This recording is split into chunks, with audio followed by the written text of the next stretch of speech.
This is Richards TV. Welcome to Talking Point, another great opportunity to bring you a very important personality, one whose identity is not in doubt, a bona fide son of Imo State, that is, a business entrepreneur. Right Honorable Ugonna Ozuribo, former Deputy Speaker, Imo State House of Assembly. He is currently the member representing Wangele, Nkwere, Njaba, and Isu local government areas in the House of Representatives. So it's my pleasure to welcome Right Honorable Ugonna Ozuribo. Join us on this conversation. Thank you for joining us on Talking Point at this moment. Thank you, my brother. Let's get started on a lighter note. It was your birthday recently. Happy birthday to you. How did you celebrate? Well, yesterday was my birthday, 26th of November, and I've been on this air since 1977. I was not celebrating actually, but I knew my staff and well-wishers came to the office, and my speaker, Right Honorable Femi Gbajabiamila, surprised me and came with some leadership of the house. So we had a good time yesterday. So what are the reflections getting back to 1977 up to this moment? What are those memoirs? What are the points you can remember in your life that gives you some sort of inspiration? Every day in my life is a point that I need to remember, because starting from nowhere and getting to the place I am now, like I said, I've not finished yet. So there's no day that I won't say is a memorable one in my life. During my days in school, during my days from even kindergarten to primary, secondary, my polytechnic days, Abia State University, through youth service, and my sojourn into business and politics till today. So if I start to discuss what has happened the last 42 years, I think it will take another 42 years, because every year there must be something that I need to talk about. But thank God I'm here today. You have a brand, Osby Communications, which is very renowned for its many development in terms of human capital.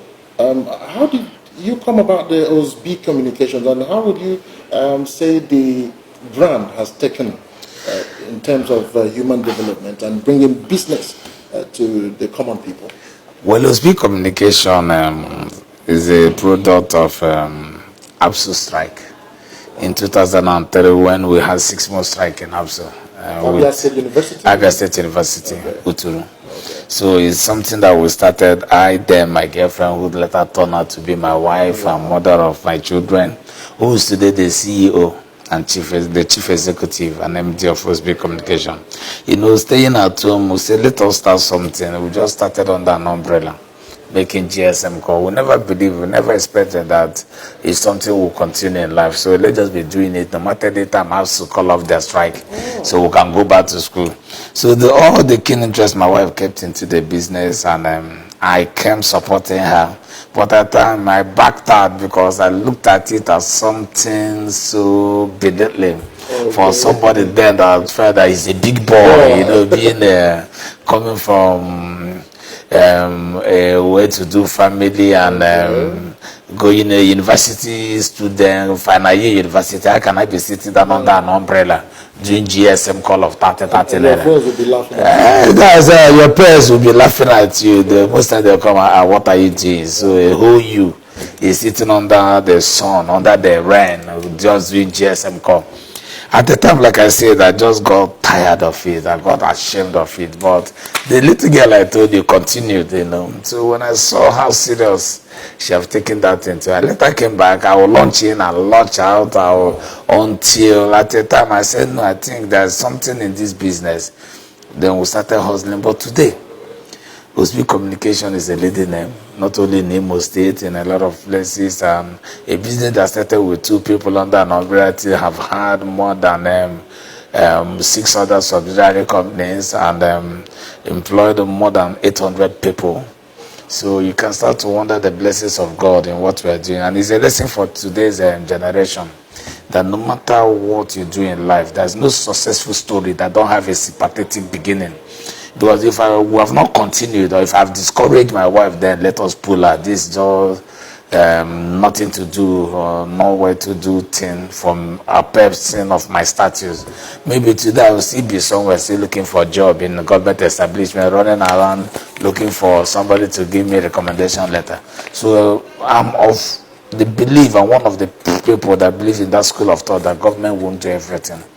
So we started the little, and God bless it. I thank God for His grace. So today, that's where we are. So even here I'm sitting is a product of that little beginning. Because you know what Nigerian political environment is. If you don't have that resources, you can't venture. If not, a lot of people than their school teachers, they have the experience and they're more enlightened to be here. But most times, resources and the heavy cost or election expenses might not have allowed them to do that. Even when you're representing the people, you must have something. Gone are the days when the community will come together and say, go and represent us. So expensive as election. So, but everything I do today is just that little beginning. Wow. That started 2003. So nothing is too small and no time is late to start. That's what you mean. Nothing is too small, but I won't believe no time is late, because that have destroyed a lot of youth. Okay. When they believe life starts at 40, they will try to goof away and wait till 40 years to start. Start anytime, but nothing is too small to start, because Osby Communication started with mega 18,000, like I told you, and you see this picture here. 18,000. Yes. There's people that have made impact in my life, and the firman, though of blessed memory, Chief Benjamin Azike, was the one that said, okay, I worked with him then, even as an undergraduate, and I told me, look, when I told him the vision of what I wanted to do, he now gave me my salary then, which was 13,000, but he made a mistake on the check. It was 18th February 2003. So when he wrote 18th February, he still made a mistake. I wrote 18,000. He wanted to correct it, say, no, you're a very strong, hard-working person. Take it. And he made a prophetic statement. Take this money. I know you are going to be big with that money. I laughed and moved away. I thought it was just all those thoughts that your big uncle will tell you. But at the end of the day, it came to pass. So nothing is too small to start. Okay, let's get back to Imo State, former Deputy Speaker, Imo State House of Assembly. How would you describe your tenure then? It was the 8th Assembly, Imo State House of Assembly. What can you recount? It had a smooth start, and then it rigmarolled into what one could describe as chaos. Well, I'm not only of 8th House. I came into Imo State House of Assembly in 2011. Okay. I was a part of 7th House also. Okay. Though very young then. I was inspiring to go for councillorship in my community. But when they delayed it, I now picked up interest to go represent my people at the State House of Assembly in 2011. I was then the chief whip. I was chief whip under the first 2-3 years under the leadership of Right Honorable Ben Wajimogo, who is today senator. And it was a very good one. We had all the best, though elected under the platform of PDP. Okay, you were elected under the platform of PDP then, but I was carried away by the vision of His Excellency Owedero Chasokacha, who is the senator today, because I was so young when he first said, let education be free, so that the children of the poorest of poor can go to school. And I was part of what has happened, even as a very young guy. That was when I was 19 or thereabout. I was part of what happened when he first came out to contest for governorship in 1998. Though he had that primary, he won that primary, but party politics, they collected the ticket from him and gave it to Achiku Denwa then. Okay. So I was part of PDP team. Rochaze was in PDP. So in 2011, I had the privilege to come into House of Assembly, and I still met that the same man who had that vision. I still pioneering free education, still moving with it, with his Rochas Foundation. I told myself, look, I have to key into the vision of this man, and I joined APGA with him. Honestly, nobody gave me any 1 naira. It's just because I saw the vision he had for him or his aspiration. I said, I want to key into this vision. I joined APGA in 2009, immediately after the election. That was after the election. It was turbulent in my place, but I continued because I know where I'm going to. So I know where I'm going to. So when you say it was turbulent, you mean the people? The PDP. Okay. They got with, Rochas came like a wave. Okay. that was consuming everywhere. But they leaks. We were against my joining because they said, this guy is rooted, so why will he leave a party that gave a ticket? I was trying to tell you that even PDP frustrated me. Okay. It was based on the people acceptance. That was why that I got that ticket. The grassroots, they frustrated me. They never wanted to give me that ticket. I fought in my own party. Let me tell you, even this Sam Bakwe, the other that was sitting beside Owele Rochas, I laughed because I said this one is a strange place. That I told the governor, do you know that this Sam Bakwe, I'm sitting near you, the governor? Before I used to come into Sam Bakwe through the window because there was a directive that if anyone sees me inside Mbakwe Hall, that they will remove all the security details because then the government never wanted me. Okay. They wanted my brother of blessed memory, one Chief Tony Zuku. Okay. Then so my coming there is like seeing a stranger, an outcast coming for meetings and all those things. But I continued. Even when the people asked me to go to ACN kept ticket for me. APGA then kept ticket for me. I said no, I will win my election with this platform, and at the end of the day I won. So my journey, PDP. Okay. So my journey no Willie in APGA. Oh. The elites in my place didn't accept it. Oh. They were not happy, but the masses believed the Willie so much. And one of the things then was that it was only my local government that the governor did not win in the whole of Olu zone. Because of yes, in 2011, one is the only local government he did not win in Olu zone. Okay. That was the only place PDP. One governorship in Olu zone. So I continued them. It was okay. We are part of the free education law policy. We did a lot of things and a lot of the infrastructure development. I was part of it. And then when the governor moved to APC, I followed him to APC. That was when we had the major crisis. Coming back home, people will call you Boko Haram. People will say you're Islamizing the whole state. People will say you're following Okura Wosa. That they will do. At the end of the day, surprisingly, we all won our election because the masses decide in 2015. And after that election, I was made the deputy speaker. I was part of everything that happened in the government because the government is one. Though we have three arms of government, for any government to succeed, the executive, the legislation, and the judiciary have to have a meeting point. Because if the executive fell, they won't say, yeah, the executive government have failed. The government failed. Including so everybody.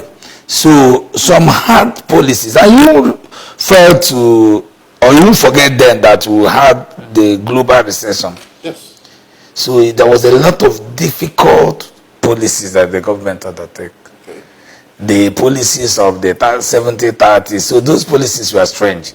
But I still followed His Excellency until, like you said, I did not notice any turbulence. Okay. The only thing that after the 2019 election, we are not successful. So some of my colleagues now turned themselves, their back against the government that made almost all of them. 90% of us in the 2015 election, right on the back of His Excellency Owele Rochas to win election. So all these people, most of them turned their back. Okay. So what happened that time? Most of them turned their back. I'll go for a short break here. When we come back, we'll find out what led to the crisis in the All Progressives Congress. Why did most of the followers of His Excellency, Senator Rochas Okorocha, former governor of Imo State, have to bite the fingers that actually fed them? These are many more after the break. Stay with us. It's Talking Point on Rochas TV. This is Rochas TV. Welcome back. It's Talking Point. Right Honorable Goodness Ribo is still with us right here. We're talking about it. We are now going emphatically to find out what could have led to a group of people, some politicians, who are supposedly should be showing loyalty to the person of Senator Rochas Okorocha, who actually brought them up politically. And in your words, they rode on the back of the now senator to become whatever they have become today. So what could have been the problem? Well, my brother, I don't know for them, but I believe maybe it's based on personal variables or factors. But I think the government changed. our candidate did not win. And it's expected that people will divide their loyalty to where the present government will be coming. But I don't think it's necessary, because I believe Wole Rochas Okorocha, as a governor, did his best for legislators. I can stand to face anybody on that and challenge anybody who cares to hear that. Even if any other sector complain about the Wole government, legislators should not complain. I've gone to many of them today. I've greeted many of them. I've asked them questions. I know what they're asking me. Some of them have realized that bad man of yesterday has turned out to be one of the best in their legislative life. So I don't know actually what happened, but I will say for myself, I backed out from anything against Wole Rochas. I cannot bite the fingers that fed us. As a deputy speaker, we are part of everything that happened. So when I noticed where my men were going, where my colleagues were going, I told them, look, any day you people come out open to actualize these your plans or execute these your plans, cut me out. They were shocked. One morning I resigned as the deputy speaker. Okay. Oh, the village of that office. Was that what led to your resignation? Yes. Because were you under pressure to...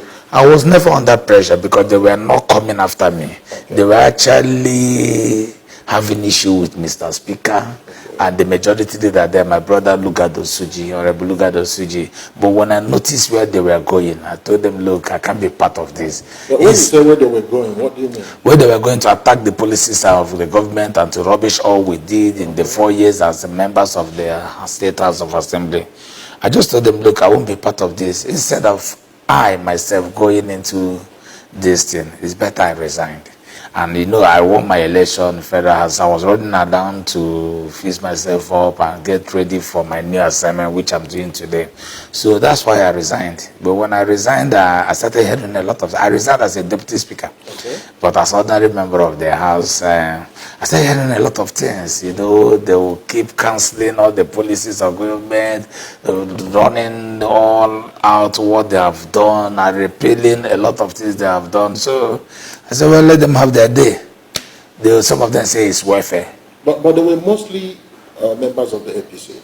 Not actually members. Remember that we are only 3 APCs that were left in the house. Okay. Myself, the man from Osun, okay, and the man from Ohaji. Okay. We were only 3 APCs. Most of the people were members of AA, Action Alliance. Okay. So that was what shocked me most, that the people that were to do this, although there was no PDP in our house during the last days of the house. All of them, the PDP moved, they come to AA.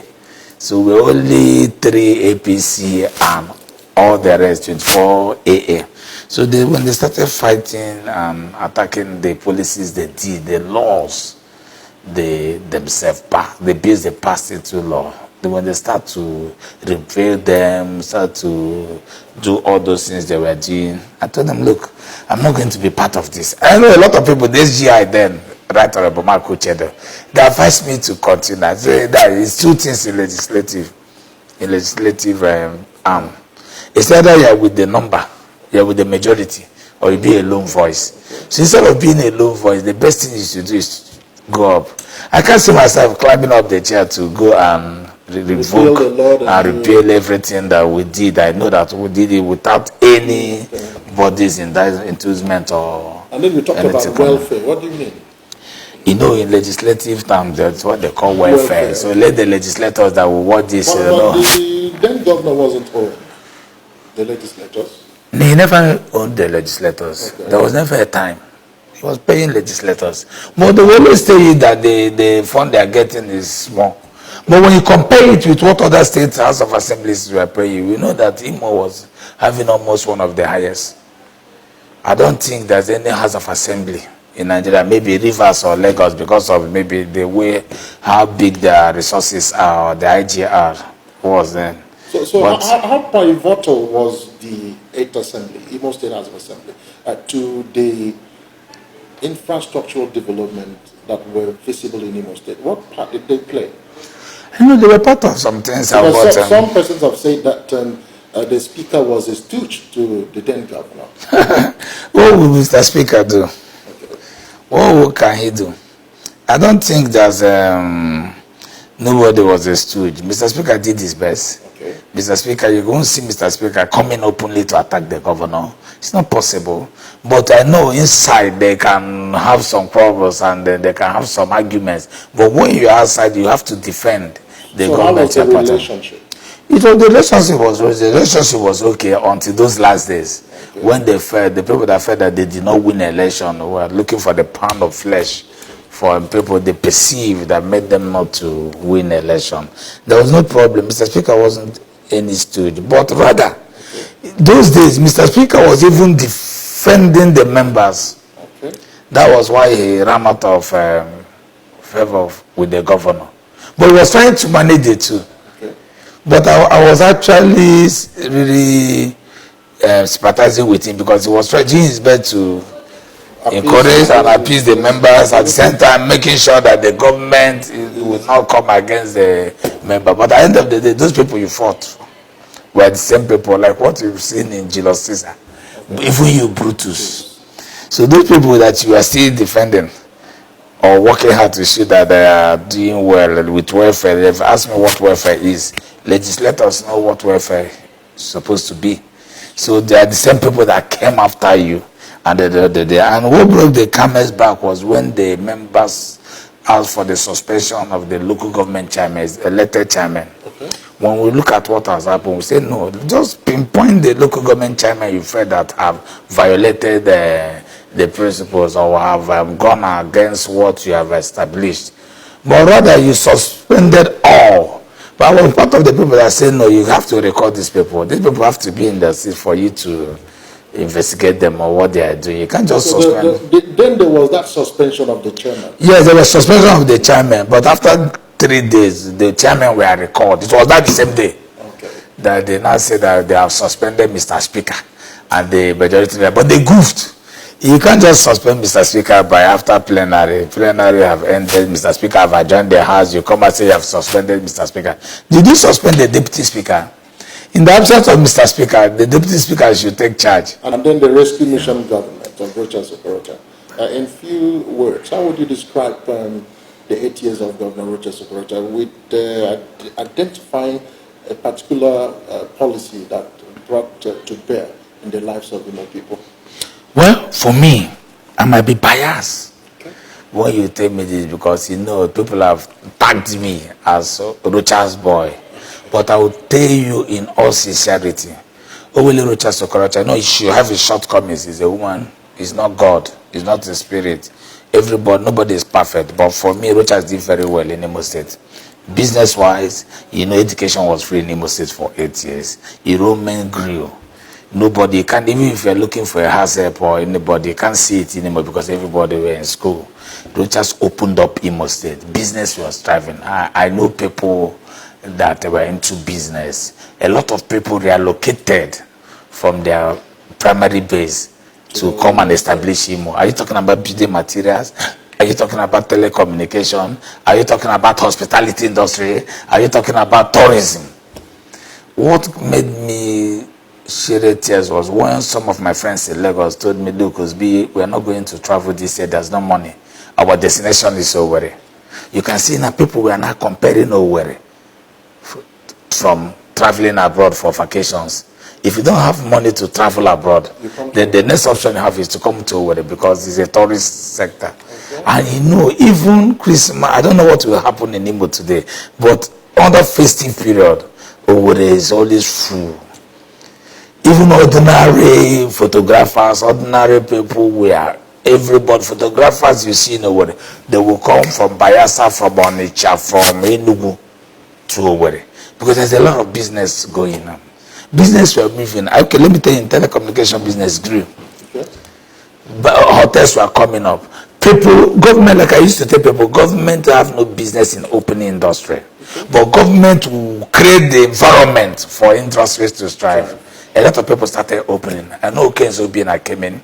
I know Somanto's Motors came. A lot Magero Water came. A lot of people came and established their own industries in Imo State. But when you are expecting government to start going into industry, it's not a socialist state. For Christ's sake. Nigeria is not into socialist system where government will provide them industry, but rather government will create the environment for industries to thrive. Security level was perfect in Imo, almost near perfection in Imo, because security then, you had little about all those issues of kidnapping. Rather, the kidnapping that were going on, you cannot waive at crime. It's not possible. But the ones were going on were the ones that were planned, maybe by family members or relatives or people that know. Not like those days, you see people coming from other neighboring states and do crime and go. No, the security became more solid and tight in Imo State. He did well in security. Very sure everybody can testify to that. We do a lot of establishments, Imo security, but I'm happy.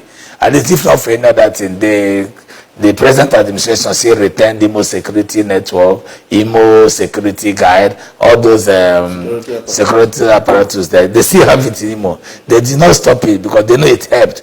Like I said, businesses were moving. Okay. Tourists, Imo State became a tourist center where people were coming. I remember, let me tell you, my brother, okay, when Owolo Rochas Okorocha, my governor, who is my senator now, when he was building that Hero Square, that monument center, I was one of the people that went to him and said, sir, can you just allow a company that I know, okay, to lease this place and manage it for 10 years, that we are ready to pay up to 100 million for the 10 years. Okay. Because I know the opportunities, business-wise, that will bring. He told me, no, that he's still fixing the place, that when he finishes fixing that place, that company will come and ask for more than 100 million, okay, for even 2 years. Okay. Look at that vision. People, a lot of things were going on. Okay, today there's no more carnival. But before now, you see thousands of Imo, like people coming to Imo State to witness carnival. I was part of the carnival team that went to Calabar. It will shock you to know that our display made the Calabar governor, Professor Ide, to beg us not to leave the day we wanted to leave, to represent Nigeria in the international competition. The Calabar were asked, even this year, a lot of people have been calling and said, will Imo State team come to Calabar?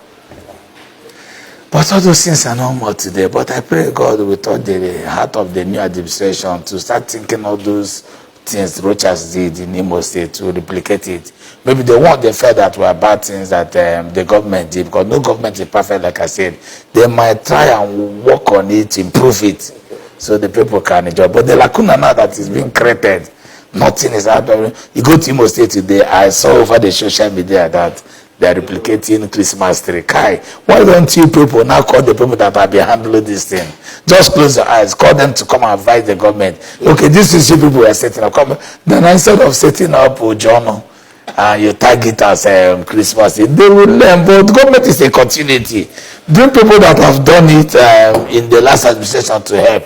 But for me, I pray that this new administration will do their best to improve on what Owele have done. Because the state belongs to all of us. We can't go back. No matter the government that have come, being of any political party, the most important thing that we are all Imoized. And the best thing is to do our best to make sure Imo State is still being reckoned as one of the states that, if you don't want to go to abroad, where you can go and enjoy yourself. Okay, just before we go for a break, let's talk a little about your years, the litigations that followed your victory in the National Assembly. We'll come to that for a short break. Stay with us. It's Talking Point. Right Honorable Ozuribo Ugonna is our guest. We'll be right back. This is Rochas TV. Thank you and welcome back once again. It's Talking Point. Right Honorable Ugonna is our guest. We shall be going to his political struggle. That I would describe it. He was victorious at the APC primary, but the court said no. You were taken to the tribunal. Can you give us the lowdown how it all happened? Tribunal. Even before tribunal, we were in the court for pre-election matter. Yes. That were initiated in Abuja here. They didn't want me to know about it, but by the way it was going up, round up, down, they brought it to But the party had the primary. They conducted the primary. The crisis in our party. Good. That's what I wanted to talk about. Caused us going for pre-election matters in Federal High Court. It interests you to know the first court of instance had judgment against me. But I was convinced that that judgment was in error. Okay. I moved to appeal. When I got to appeal, the PDP joined. The PDP was not part of the pre-election issue. It was an intra-party thing. So the PDP, because in that first court of instance, I never knew what happened. Okay. The judgment was awarded to the PDP person. But the way God had it, INEC did not honor the judgment because the order, court order and judgment was wrong. They stated, collect the certificate of return, issue to the third responder, which was INEC, and issue to the first runner-up. So INEC could not obey that order because INEC was not had no certificate of return. Okay. So that gave me the privilege to be inaugurated. And when I appealed the matter, there was a cross appeal from the APC. There was another appeal from PDP. I was like, after the whole court cross, although the one from PDP was struck out, after the whole thing, the APC person, the PDP person went to Supreme Court with 8 appeals. The APC candidate? Yeah, the APC aspirant. I'm the candidate. Yeah. The APC aspirant went to Supreme Court. The PDP went to Supreme Court, and they appealed each clause in that judgment. So all in all, then I went to tribunal. I won in tribunal also. At the end of the day, see, the PDP person went to appeal. So from the day I won my election till the day I finished my appeal, I had 16 cases. 16 litigations. They were firing from all cylinders. What is my crime? Okay. What have I done?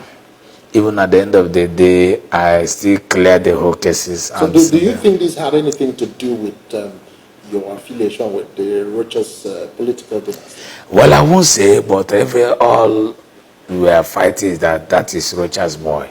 Okay. And I'm not even Rochas, Uchenwosu, my brother, okay. And was key in this. All he did, they were in the electioneering period. I did not blink. I was with him. Even at the time, I was not even putting anything to show. I was just putting Uchenwosu. So the party, they were not happy because I know that he was not treated fine in APC. So all they did was to make sure that they bring me down. But God said no. So my brother, I went through 16 rivers, 16 oceans to get to this seat I'm sitting today. But I've not finished yet. I don't know my next destination. But I know God has not finished with me. It's when my people say those people were tired of you, then I will just pack my things and go back. How would you adjust the leadership of the 9th National Assembly? Talk about Right Honorable Femi Gbajabiamila. Well, I'm working with him. He's the speaker today. So far, so good. And I don't see him to change. He's doing his best to carry everybody along. He's a detribalized Nigeria. So I think inside that Hello Chambers, we don't have any party divide.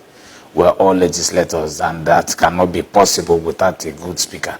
So he's carrying everybody along. There's nothing like this is for APC, this for... we don't even remember the parties. The only people who remember the portfolio, just the minority leader and the majority leadership. That's it. That's the only thing you can identify or notice there, but we're all one. And it's not possible if you don't have a very responsive speaker. So Femi is doing well. I pray God continue to encourage him and continue to guide him so he can do better than what his predecessor did. So for now, I can still score him very high because with what I've seen today as a legislator in the state and came to federal, he's doing his best to carry everybody along.